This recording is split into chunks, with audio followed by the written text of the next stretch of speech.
Welcome to today's deep dive into the MC Singla pension updation saga. We've got a pretty thick stack of documents today: legal filings, urgent appeals, case updates, and it's all revolving around this ongoing legal battle over bank pension updation in the MC Singla versus Union of India case. Yes, there's a lot to unpack here. A lot of water has gone under the bridge since our last update in April 2026. There really is. And our mission today is to walk and talk you through a recent massive strategic gamble in the Singla case. We're looking at why a group of elderly retirees made the really bold choice to outright reject a Supreme Court suggestion to settle their case, despite, an agonizing wait. Okay, you're referring to the suggestion of the Supreme Court that retirees give serious consideration to taking their case to the Lok Adalat, right? Right. I mean, when time is your most precious and fleeting resource, why on earth would you turn down a shortcut to the finish line like the Lok Adalat? Well, that is the defining question of what happened on June 12th, 2026. Because the surviving original petitioners formally registered no consent to moving their case to the Lok Adalat. And the Supreme Court routinely suggests that, right, just to clear its docket? Exactly. It's an alternative form they use all the time. Okay, so I have to admit some confusion here because if I'm an elderly plaintiff who's been waiting 10 years for a Supreme Court verdict, I mean, the clock is ticking. A fast track settlement court sounds incredibly attractive. You'd think so, yes. Getting paid faster, even if it's a compromise, just seems better than risking getting absolutely nothing if you pass away before the verdict. So, why flat out reject that? So, Lok Adalat isn't just a faster court. Its core mechanism is mutual compromise. To get a resolution there, both sides actually have to meet in the middle, also known as the zone of possible agreement or ZOPA. Ah, okay. And these retirees, I mean, they are fighting for complete defined statutory rights. If they accept a Lok Adalat settlement, they legally forfeit the full entitlement they spent literally decades fighting for. Oh, I get it. So, it would be like buying a defective car where the law explicitly guarantees you a full cash refund, but the dealership offers you partial store credit just to make the complaint go away. That is actually a perfect analogy. You wouldn't take the store credit if you knew you were legally owed the cash. Exactly. You'd hold out. And our sources also point to some whispers that this Lok Adalat suggestion might have been, well, a strategic trap set by their opponents. But wait, how does moving to a fast track settlement court act as a trap? Wouldn't it at least speed things up? It actually breaks the momentum of the litigation. When a case shifts to Lok Adalat, it leaves the main floor of the Supreme Court and drops off the docket completely. Simply put, it's a jurisdiction reset. Oh, really? Yes, and if the compromise fails, which is, highly likely when you're fighting for full statutory rights, the case has to be bumped all the way back to the regular court system at the back of a very long queue.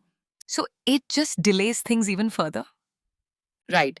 By saying no, the retirees force the case to stay exactly where it is for a definitive binding verdict. Keeping it there comes with a brutal scheduling hurdle, though. Looking at our notes, they had a verbal commitment from the bench on May 7th to hear the matter on May 13th.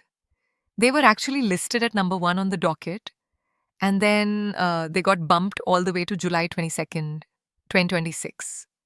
And the mechanism behind that massive delay is simply the Supreme Court's summer vacation. The court physically closes down for a nearly 2-month recess.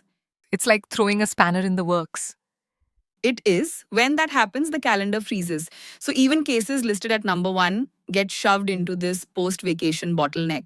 Which brings up a really serious question from these filings regarding the optics of a court taking a 2-month summer vacation. I mean, we are talking about senior citizens fighting a life or death ticking biological clock. We know from our source materials that thousands have already passed away waiting. The contracts between the abstract pacing of the justice system and the biological reality of its citizens is just stark. So far, over 250,000 retirees have passed away waiting for justice. The plight of retirees is a hiding to nothing.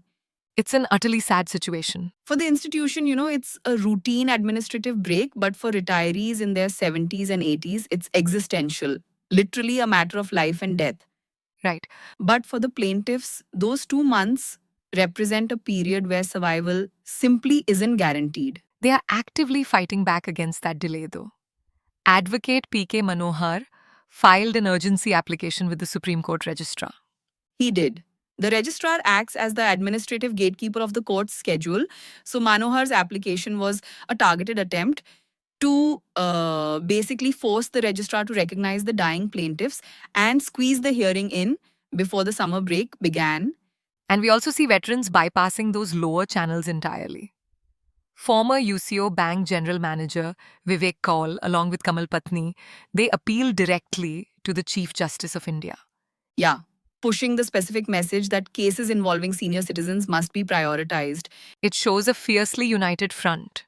They are using every single lever available to apply pressure while they await that definitive judgment from the double bench on July 22nd. Let's clarify that for a second for you listening at home. Why is it specifically called a double bench? And why does that matter for this verdict? Well, a double bench is simply a panel of two judges. In the Supreme Court, getting a ruling from a two-judge bench is crucial because it carries enough authoritative weight to set a binding precedent. Oh, so it's locked in? Right, it can't be easily dismissed or overturned the way a single judge ruling might be.